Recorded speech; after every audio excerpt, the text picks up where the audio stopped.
Hello guys, welcome back to my channel Riya story and welcome my new মনাদের blog. Guys আজকে রাস, তাই আমার তরফ থেকে সকলকে শুভ রাস পূর্ণিমা জানিয়ে আমি আজকে ভিডিওটা শুরু করছি। দুপুরবেলা স্নান টান করে রেডি হয়ে বেরিয়ে পড়েছিলাম। আমার একটা বান্ধবীর বাড়িতে আজকে ঠাকুরের অনুষ্ঠানের নিমন্ত্রণ আছে, সেখানেই যাব। আর আজকে আমার বাহনটাকে নিয়ে নিই, যেহেতু কাছেই বান্ধবীর বাড়ি, আর সাথে আমার একটা স্টুডেন্টকেও নিয়ে যাব। তো ওর জন্য আরও আমি বাহনটাকে নিলাম না, তাই পায়ে হেঁটেই যাচ্ছি। হাঁটতে হাঁটতে চলে এসেছে অন্তরাদের বাড়িতে। আর তোমরা হয়তো আমার মহালয়ার ভিডিওটা দেখেছিলে, আমি বলেছিলাম আমার একটা বান্ধবীর বাড়িতে সোনার দোকান আছে, তো ওখান থেকে আমি একটা আংটি নিয়েছি। তো সেই বান্ধবীর বাড়িতেই আজকে অনুষ্ঠান। এই হলো রাধাকৃষ্ণ। তো আমার সাথে সাথে তোমরা একটু দর্শন করে নাও।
কিছুক্ষণ ঠাকুর অনুষ্ঠান দেখে এখন আমরা খেতে বসেছি। আর এই হলো আমার বান্ধবী অন্তরা।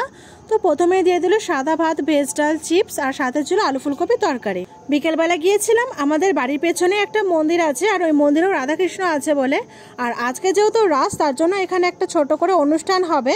এই হলো রাধাকৃষ্ণ। তো আমার সাথে সাথে তোমরাও একটু দর্শন করে নাও।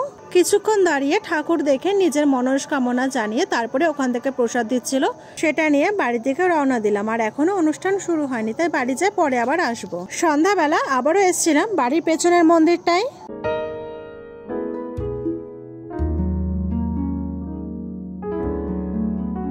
কিছুক্ষণ দাঁড়িয়ে অনুষ্ঠান দেখে ওখান থেকে একটা মালসা ভোগ দিল, সেটা নিয়ে বাড়ির দিকে রওনা দিলাম।